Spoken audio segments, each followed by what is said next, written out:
نكهة التفاح الأخضر، ممكن كمان التوت، ممكن أي نكهة بتحبيها.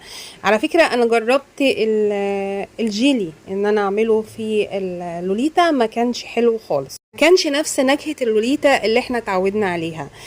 استخدمي يا فروتشي يا تانج أو أي ماركة بتحبيها. طبعا كمان التانج والفروتشي اوفر شويه من الجيلي، وكمان نفس طعم اللوليتا الاصليه. طبعا هنا انا بعبي الكياس، طبعا بحط القمع بالشكل اللي انتوا شايفينه ده، واحط طبعا املى الكيس على حسب طبعا، واسيب فراغ عشان اعرف اربطه. وكده بيكون سهل. على فكره ممكن كمان تحطي في الكيس برضو ايس كريم، ممكن. طبعا انا عملته بالايس كريم، بس طبعا في فيديو الايس كريم، وان شاء الله هنزله لكم الفتره اللي جايه ان شاء الله. ايس كريم اقتصادي جميل جدا زي الكونو كده، بس بدون بسكوت الايس كريم.